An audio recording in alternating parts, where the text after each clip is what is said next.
One man who knows the process well is Alan Greenspan. He chaired the Federal Reserve from 1987 to 2006, and he has written a new book, The Map and the Territory: Risk, Human Nature, and the Future of Forecasting, and he joins me here in Washington, D.C. Welcome, sir. Thanks for being here.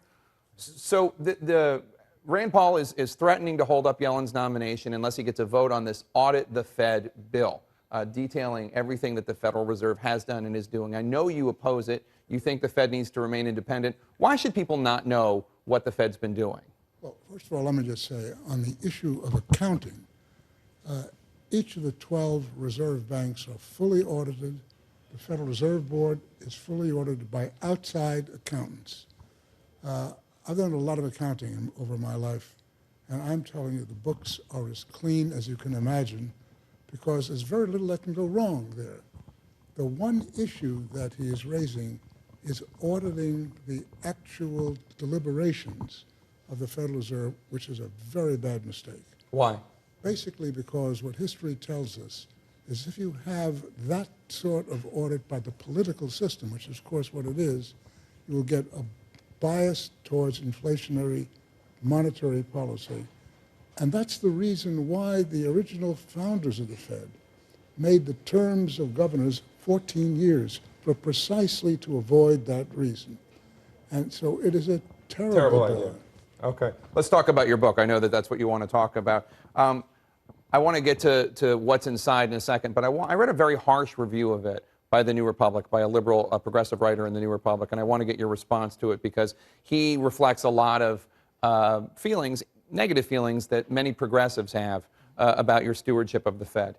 He writes, anyone who's paid attention to the economy the past few years knows how ridiculous it is to fet Greenspan, the main architect of the policies that led to the Great Recession. Now, he suggests that you share the blame with J.P. Morgan Chase, which was just fined $13 billion, for duping investors into purchasing mortgage-backed securities that knew were stuffed with garbage loans because your, quote, allergy to regulation and unshakable belief in the virtues of the free market led you to ignore the bubble and its risks, infusing investors and consumers with confidence that the run-up in home prices was perfectly normal.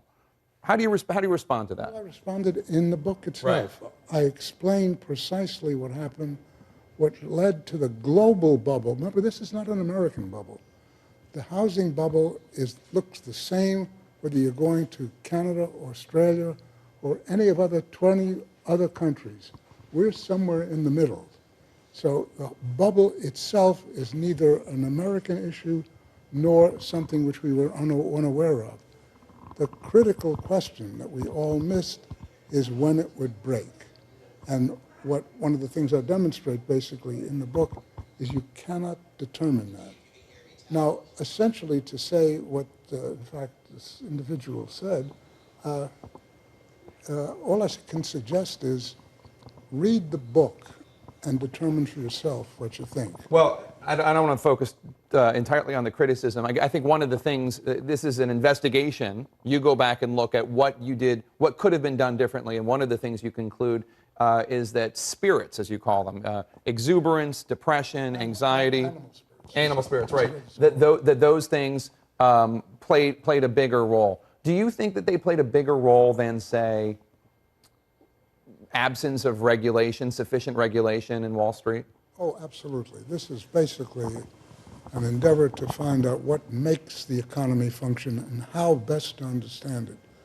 What the issue of animal spirits is all about is a change in view on my part, and I presume a number of the people who are forecasters who make a living at that, is that it's not that we were unaware that there's irrational actions, that people act crazily. I mean, I was brought up in the canyons of Wall Street and for 50 years. Yeah, you saw some crazy behavior. I saw some really crazy stuff.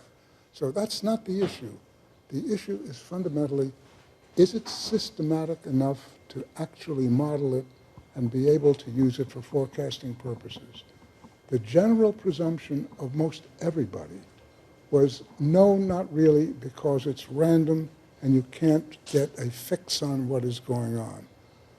The big surprise to me is I began to look at the reasons why we failed to get September the 15th, 2008 on time. The crash of Wall Street, yeah. Yeah, with the huge, I mean, people just disappeared. And I would say that the major issue that confronted us is we hadn't a clue as to why that happened. The purpose of this book is to go back to square one and to see what essentially we did wrong. And what it turns out we did wrong is that the fundamental premise that people act in their own rational self-interest all the time, of course, is wrong. We knew that, but far more importantly, you can model animal spirits, and that matters. That matters for the future It's for a predicting. it is a huge issue because you're going from one type of system, how to look at the economy, to a wholly different one. And that is basically that's sort of a detective story in a way of how I proceeded to try to find out why did we all make this terrible mistake. And it's getting great reviews, and we wish you the best of luck with it. The book is The Map and the Territory, Risk, Human Nature, and the Future of Forecasting. Alan Greenspan is our guest. Thank you.